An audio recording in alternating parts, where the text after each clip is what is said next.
Well, hi everybody. Thank you for being here and listening to me talking about water for a few minutes. Even though it's water is water and something that doesn't have a color, barely has a taste, but it does have a huge impact on the business that is ours today, which is coffee. Has an impact on the equipment, has an impact on the coffee quality, the coffee flavors.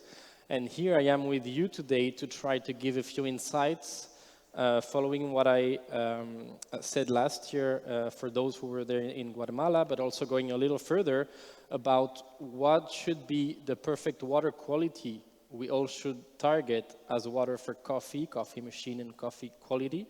And also, what are today the existing water treatment technologies that can help us do this? How shall we choose between all the water treatment technologies that are in the market? And the most important point maybe today, how key will become water treatment for coffee inside all the trends that are the trends of the mainstream coffee market internationally today, with international companies, international coffee chains, which all have their very specific impact, and water can have big a role to play inside this.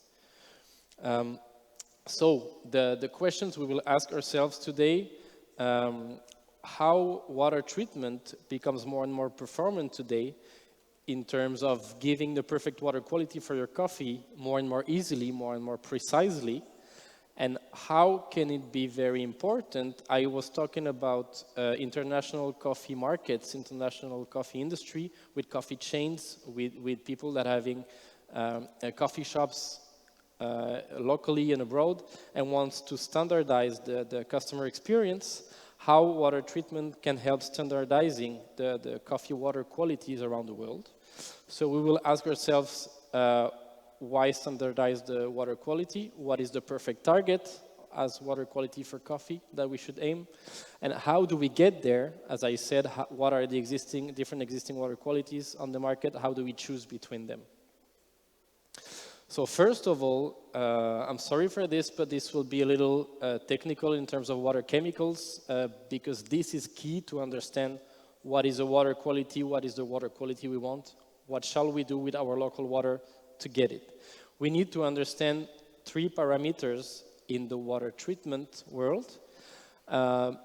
Many of them shall already know about it, but if we start from the point that this blue drop is pure water, okay, so water that is totally demineralized, only H2O molecule. Inside those pure water drops, which we barely find in the nature, there is always particles, there is always minerals, there is always other components in water. We have this white drop always that we call the TDS. TDS is the total dissolved solids. TDS is the total quantity of minerals altogether that are inside our water, okay? This TDS can be expressed in ppm, part per million, which is an equivalent of milligrams per liter. It's exactly the same. Or we can also measure it in terms of conductivity, electrical conductivity, which is an easier way to measure it on a daily basis. So we have water in blue, H2O. Inside H2O, we have a quantity of minerals in white, that's the TDS, but we don't know what minerals are inside. We just know, okay, I have a high TDS or a low TDS, means I have a lot of minerals or a low quantity of minerals, but I don't know what they are. So I don't exactly know what will be their impact on my coffee machine, on my coffee quality. Second parameters that we should know that will be inside this white drop, inside the TDS. Here we have a green drop, and here we are able to see exactly what minerals we are talking about. We are talking about calcium and magnesium. So inside the whole quantity of minerals that we don't know in white what they are, we have calcium and magnesium quantity in green. This is called hardness. Okay? When we talk about hardness or total hardness, we always talk only about calcium and magnesium quantity in the water. Okay? What is important to remember is that calcium is the one that is dangerous for the coffee machines because it's the one responsible for the lime scale formation. But also calcium is good for the coffee extraction. So I need calcium for my coffee. I also don't need too much calcium because it's going to be dangerous for my machine. So water treatment and water quality for coffee is always a compromise between both. Magnesium is a different story. Magnesium is not dangerous for the coffee machines. It doesn't create something similar to limescale. And it's super good for the coffee extraction. Magnesium, after some studies, if you compare it to calcium, because those two, calcium and magnesium, are the two minerals that are most found in all worldwide water qualities. If you compare both, magnesium helps extract more fruitness and sweetness and reduces the bitterness of the coffee compared to calcium. So hardness is calcium and magnesium, but still, I don't know if it's more calcium or more magnesium inside, because it's a mix of both. Calcium, not good for the machine, good for the coffee. Magnesium, super good for the coffee, not bad for the machine. Third water parameter that we can talk about in the coffee industry, maybe the most technical one, is what we call the carbonate hardness or the alkalinity of the water. Okay. What we have to remember is that part of the total hardness is the carbonate hardness. So the carbonate hardness or the alkalinity is a part of the hardness. So it should always be smaller to it. There is never a KH or alkalinity higher than the total hardness. It doesn't exist because it's a part of it, okay? To understand the role of carbonate hardness, we should keep in mind that chemically speaking, limescale is called calcium carbonate, okay? It's like a plus and a minus. You need calcium, you need the carbonate. If they are together, you have the plus, the minus together, they can create limescale, which means if you have a calcium alone, you will never have limescale. If you have a carbonate alone, you will never have limescale. So maybe when we measure the total hardness, calcium, magnesium, maybe part of the calcium here will be calcium alone and not dangerous to the machine, only good for the coffee. So what we are able to do with measuring the carbonate hardness, we can measure the part of the calcium in green that is already together with a carbonate, so ready and potentially forming limescale. So this, the red drop, is really the dangerous part of the hardness for our machine. So this is a more precise way to define the potential in limescale of our water, okay? At the same time, because it would be too easy to say carbonate hardness is the one I don't want for my coffee, because it's the one dangerous indeed for my coffee machine. It would be too simple, because alkalinity is also something that is here to balance the coffee extraction and the acidity, to balance the acidity of the coffee extraction. So alkalinity or carbonate hardness is also something we want for the coffee. So once again, the water we want for our coffee is a compromise between having carbonate hardness but not too much, having total hardness but not too much, okay?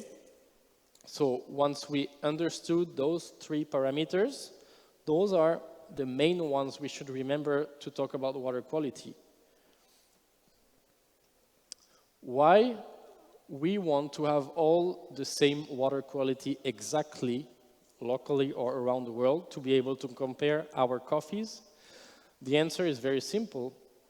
We all have in each water a different composition in terms of minerals, okay?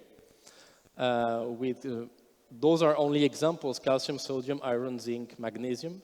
And they're acting like magnets when it comes to the coffee extraction, which means here you have the different flavors of the coffee that you can extract, and they are, each of them is extracting one, meaning that what minerals you have in your water will define what flavors you extract, and what quantity of these minerals you have will define how strong you extract each flavor of the coffee.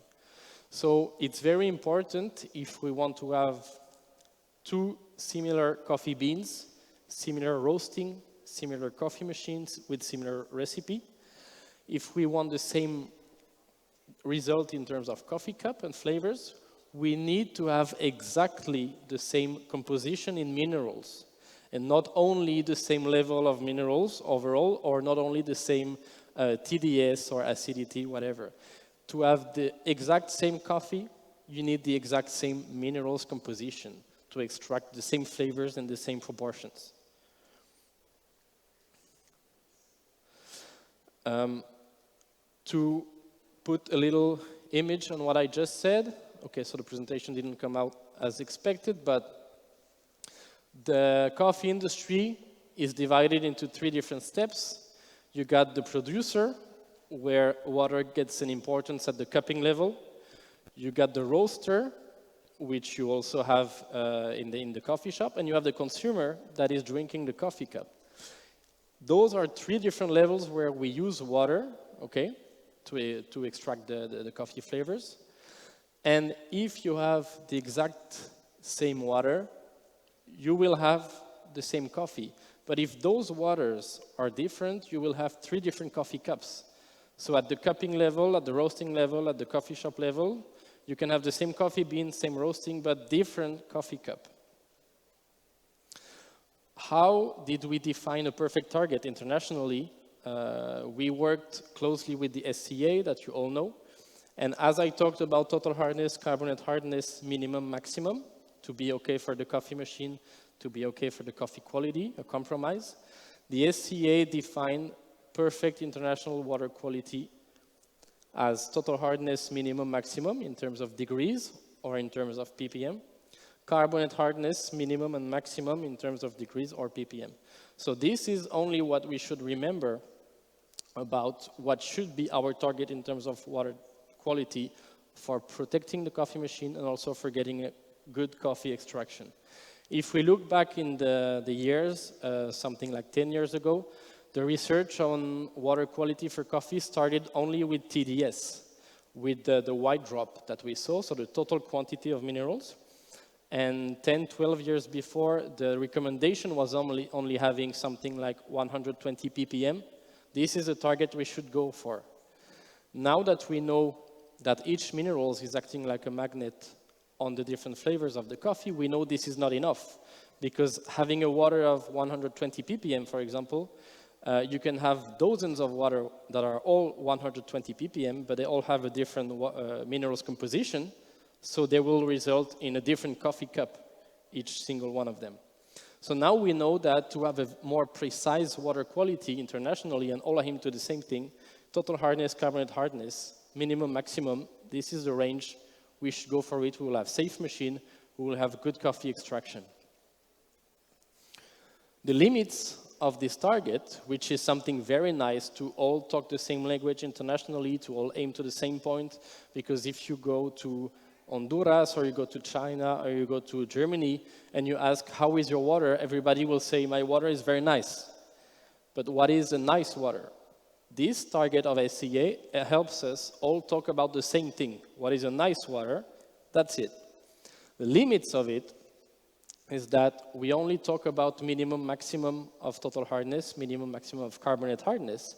And once again, the exact composition in calcium, magnesium, sodium, iron, whatever, can be always slightly different. So the limits of it are, if we have 3 different waters, all compliant with the SCA recommendations, we can have 3 coffees that will be similar, but if we talk about specialty coffee and people that are experts in flavors, they will be slightly different still, although they will all be inside the SCA water recommendations. So now what we will see real quick in terms of technical technologies of water treatment, how do we get to the SCA water recommendations, and how can we take the water treatment to really standardize our coffee extraction in order to have everywhere in the world, we talk about the same coffee bean, same roasting, we would have the exact same cup no matter what. So if we start with the cheapest water treatment existing in the world, on the market today, it's what we call the softening.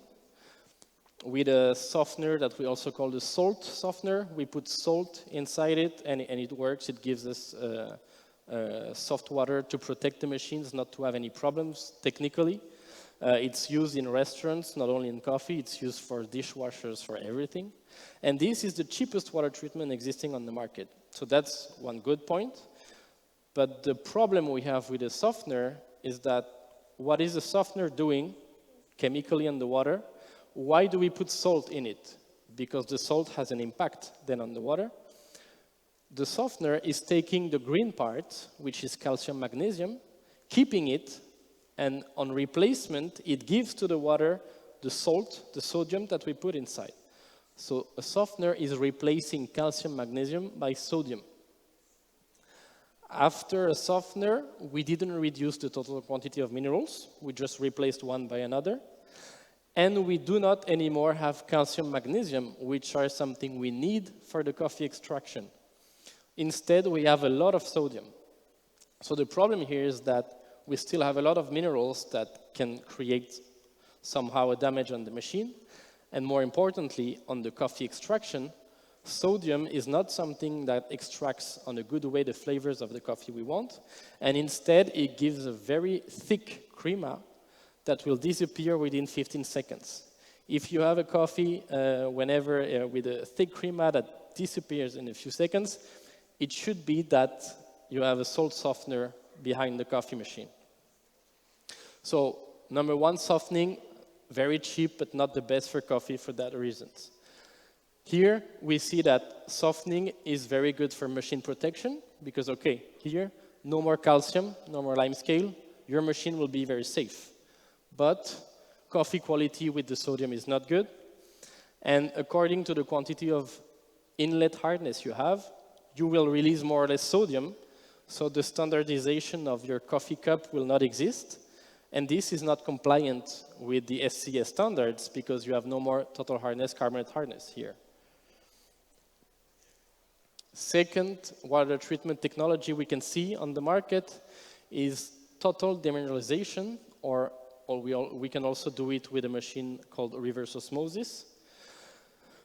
The principle is very simple. You take the water with minerals, whatever inside, you take everything out, you go back to pure H2O, more or less, depending on the effectiveness of the RO. This will be good because your coffee machine will never have any lime scale, of course, no calcium here. But the water that is super poor in minerals can also become aggressive to certain metals in the coffee machine, like copper and brass.